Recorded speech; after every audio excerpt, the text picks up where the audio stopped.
আপনি ব্যথার ওষুধ কতদিন ধরে খাবেন বলেন তো? এটার কি কোনো লিমিটেশন আছে? যে অ্যান্টিবায়োটিক ধরেন 7 দিন খেতে হয়, 10 দিন খেতে হয়। তা আপনি ব্যথার ওষুধ কি বছরের পর বছর খাবেন? দিনের পর দিন চালিয়ে যাবেন? ব্যথার ইনজেকশন কি দিনের পর দিন নিতেই থাকবেন? আজকে যদি আমরা একটু হাঁটু ব্যথা নিয়ে কথাবার্তা বলি, তাহলে এই হাঁটু ব্যথায় বছরের পর বছর ভুগতেছে, তারপরও হাঁটু ব্যথার সমাধান পাচ্ছে না। দিনের পর দিন ব্যথার ওষুধ খাচ্ছে। ব্যথার ওষুধের কারণে যে অন্য অ্যাসোসিয়েটেড সমস্যাগুলো হয়, ধরেন কিডনি ড্যামেজ করে ফেলতেছে, গ্যাস্ট্রিকের প্রবলেম করতেছে, আপনার হাইপার টেনশন হচ্ছে এই ব্যথার ওষুধের কারণে, তারপরেও ব্যথার ওষুধ খাওয়া ছাড়ছেন না। শোনেন, আপনাদেরকে একটু বিকল্প ভাবতে হবে। বিকল্প কেমন ভাবতে হবে? আপনি ব্যথার ওষুধ কি সারা জীবন খেতে থাকবেন? একটা সমস্যা হলো আপনি এই সমস্যাটার জন্য সারা জীবন ব্যথার ওষুধ খাচ্ছেন। ব্যথার ওষুধ খেয়ে এমন একটা পর্যায়ে আপনার হাঁটুটাকে নিয়ে যাচ্ছেন যে আপনার হাঁটুর ভ্যারাস ডিফর্মিটি ডেভেলপ করতেছে, ভালগাস ডিফর্মিটি ডেভেলপ করতেছে, আপনার অ্যাঙ্কেলের ডিফর্মিটি ডেভেলপ করতেছে, আপনার হিপ জয়েন্টের প্রবলেম হচ্ছে, আপনার ব্যাকে প্রবলেম হচ্ছে। তো তারপরেও আপনার হাঁটু ব্যথার সমাধান হচ্ছে না। অ্যাকচুয়ালি কি এই হাঁটু ব্যথা নিয়ে আপনাকে কবরে যেতে হবে, অথবা সারা জীবন আপনি হাঁটু ব্যথায় ভুগতেই থাকবেন? আপনি একটু বিকল্প চিন্তা ভাবনা করেন।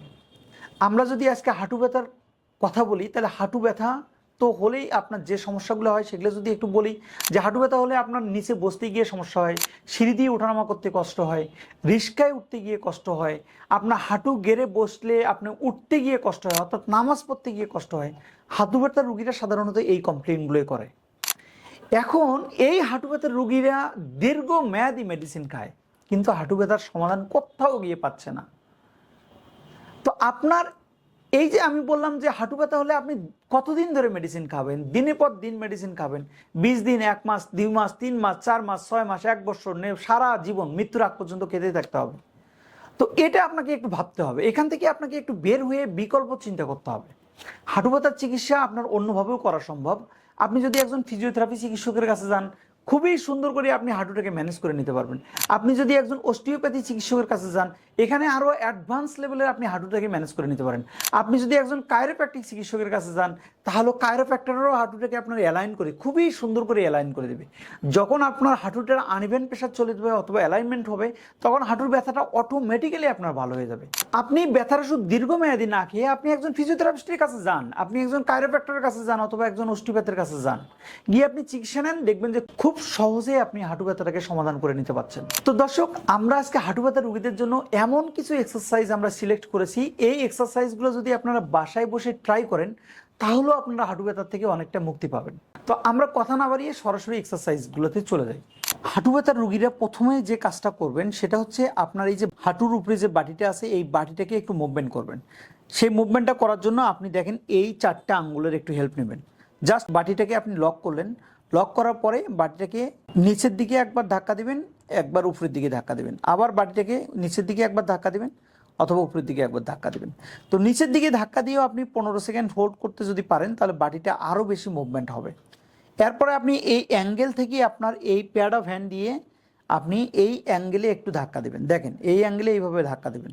ধাক্কা দেওয়ার পরেও আপনি 15 সেকেন্ড হোল্ড করবেন। হোল্ড করে আপনি এই এক্সারসাইজটা মোটামুটি 5-7 বার করবেন।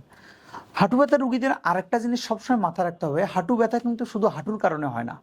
হাঁটু ব্যথার জন্য কিছু মাসকুলার স্ট্রাকচার দায়ী, তারপরে কিছু জয়েন্ট দায়ী। যেমন অ্যাঙ্কেল জয়েন্টের কারণে হাঁটু ব্যথা হতে পারে, আপনার হিপ জয়েন্টের কারণে হাঁটু ব্যথা হতে পারে, কিছু মাসকুলার স্ট্রাকচার টাইটনেসের কারণে হাঁটু ব্যথা হতে পারে। তো সেক্ষেত্রে আপনি যদি একটু নিচের জয়েন্ট থেকে যদি চিন্তা ভাবনা করেন, তাহলে নিচের জয়েন্টটাকে, অর্থাৎ এই জয়েন্টটাকে আমরা বলি অ্যাঙ্কেল জয়েন্ট, এই জয়েন্টটাকেও আপনি একটু মোবিলাইজ করবেন। দেখেন এইভাবে মোবিলাইজ করবেন। ধরেন 30 to 60 সেকেন্ড, অর্থাৎ 30 থেকে 60 সেকেন্ড আপনি এইভাবে মোবিলাইজ করতে থাকবেন। ওকে, 8-10 বার করলেও আপনার হয়ে যাবে। তারপরে আপনি এটা এদিকে নেবেন, এটা এদিকে নেবেন, এটা দেখেন এইভাবে আর এইভাবে, একটু খেয়াল করেন, এটা এইভাবে আর এইভাবে। ওকে, তারপরে এটাকে যদি একটু সার্কামডাকশন করেন, অর্থাৎ এই মোবিলাইজটা করেন, দেখেন এইভাবে রোটেশনালি আপনি মোবিলাইজ করবেন। একবার ক্লকওয়াইজ, একবার অ্যান্টি ক্লকওয়াইজ, ক্লকওয়াইজ ক্লকওয়াইজ, একবার অ্যান্টি ক্লকওয়াইজ। ওকে, এইভাবে আপনি মোটামুটি মিনিট খানেক এটাকে মোবিলাইজ করবেন। এরপরে আপনি কিছু মাসকুলার স্ট্রাকচারকে স্ট্রেস করবেন। এই মাসকুলার স্ট্রাকচার স্ট্রেসিং করার জন্য আমরা এর আগেও একটা ভিডিওতে বলছিলাম যে কাপ মাসল স্ট্রেসিং এভাবে করতে হয়, যে আপনি জাস্ট পায়ের গোড়াটিকে বডির দিকে টান দিবেন। টান দিলে দেখবেন যে নিচ দিয়ে, একদম পায়ের নিচ দিয়ে এক ধরনের স্ট্রেস পড়ে। এই স্ট্রেচিংটা যখন হবে তখন আপনি এই পাটাকে এখানে ফিক্সড করে মোটামুটি এই স্ট্রেচিংটা 15 সেকেন্ড হোল্ড করে 5 বার করবেন। এই স্ট্রেচিংটা করার জন্য আরেকটা ওয়ে আছে, সেটা হচ্ছে এরকম যদি আপনি একটা তাওয়াল থাকে হাতের নাগালে, তাহলে আপনি তাওয়াল জাস্ট পায়ের উপরিভাগে দিবেন, এই যে উপরিভাগে দিলাম, দেওয়ার পরে জাস্ট আপনি এই পায়ের পাতাটাকে বডির দিকে টানবেন। যখন বডির দিকে টানবেন তখন দেখবেন নিচ দিয়ে অনেক স্ট্রেস পড়ছে। এই স্ট্রেচিংটা যখন পড়বে তখন আপনি এখানেও 15 সেকেন্ড হোল্ড করে এই এক্সারসাইজটাও মোটামুটি 5 বার করবেন। এরপর হাঁটু ব্যথার রুগীরা যে এক্সারসাইজটা করবেন সেটা হচ্ছে, এটাকে বলে ক্রস লেগ স্ট্রেচিং। অর্থাৎ আপনার যদি এই হাঁটুতে যদি ব্যথা হয় তাহলে আপনি এই হাঁটুটাকে ক্রস করবেন, ক্রস করার পরে আপনি দেখেন যে পাশে ক্রস করলেন সেই হাত দিয়ে নিটাকে জাস্ট এই দিকে টানবেন। টানলে দেখবেন যে এই জায়গাটাতে এক ধরনের স্ট্রেস পড়ে। এই স্ট্রেচিংটা যখন হবে, এই জায়গাটাতে যখন লাগবে, তখন আপনি এই এক্সারসাইজটাও 15 সেকেন্ড হোল্ড করে এই এক্সারসাইজটাও 5 বার করবেন। যাদের দুই সাইডে হাঁটু ব্যথা আছে তারা দুই পাশে অবশ্যই করবেন। এরপরের যে এক্সারসাইজটা সেটা হচ্ছে, আপনি এই পাটাকে যদি সম্ভব হয় এই পাটাকে বডির দিকে টানবেন, টেনে এই পায়ের গোড়ালিটা এই পায়ের উপরে দিবেন, দিয়ে এই পাটাকে বেডের দিকে লাগানোর চেষ্টা করবেন। এটাকে বলে কোয়াড্রেসিভ আউটার স্ট্রেচিং। তখন দেখবেন যে এই জায়গাটাতে এক ধরনের স্ট্রেস পড়ে। এই স্ট্রেচিংটা পড়লেও আপনি এখানে 15 সেকেন্ড হোল্ড করে এই এক্সারসাইজটাও মোটামুটি 5 বার করবেন। একটু হ্যামস্ট্রিং স্ট্রেস করার জন্য এরপরে যে এক্সারসাইজটা দেখাবো সেটাকে বলে হ্যামস্ট্রিং স্ট্রেচিং। এই হ্যামস্ট্রিং স্ট্রেস করার জন্য আপনার নিটাকে একদম 90 ডিগ্রি অ্যাঙ্গেল করতে হবে। করার পরে আপনি দেখেন নিয়ের নিচে জাস্ট আপনি হাত দিয়ে নিটাকে ফিক্সড করবেন। ফিক্সড করার পরে পায়ের গোড়ালিটাকে জাস্ট উপরের দিকে উঠানোর চেষ্টা করবেন।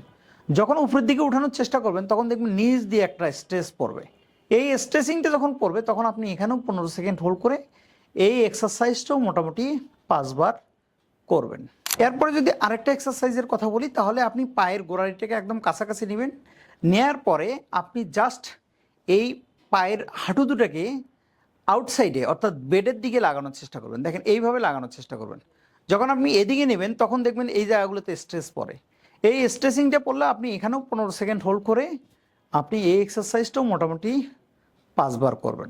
আমরা যে এক্সারসাইজগুলো দেখালাম, এই এক্সারসাইজগুলো যদি আপনি বাসায় একটু যত্ন সহকারে সময় নিয়ে ভিডিওটা বারবার দেখে যদি ট্রাই করেন, তাহলে হাঁটু ব্যথা আপনার ব্যথার ওষুধ ছাড়াই আপনি ভালো থাকতে পারবেন। হাঁটুর ব্যথাতে আপনার দীর্ঘমেয়াদী ব্যথার ওষুধও খেতে হবে না, কোনো ইনজেকশনও নিতে হবে না। তো দর্শক, আমরা বরাবরই বলি যে আমাদের এই ভিডিওগুলো করার উদ্দেশ্যটাই হচ্ছে আপনাদেরকে স্বাস্থ্য সচেতন করা। সেক্ষেত্রে আমাদের ভিডিওটা দেখে যদি আপনারা উপকৃত হন তাহলে ভিডিওটাতে একটা লাইক দিবেন, ভিডিওটা একটু শেয়ার করে রাখবেন যাতে আপনার শেয়ারের মাধ্যমে অন্যরাও ভিডিওটা দেখে উপকৃত হয়। ব্যথা সম্পর্কিত যদি কোনো কিছু জানার থাকে তাহলে অবশ্যই আমাদেরকে কমেন্ট করে জানাবেন। আর সবসময় একটা জিনিস মাথায় রাখবেন, pain free life, happy life.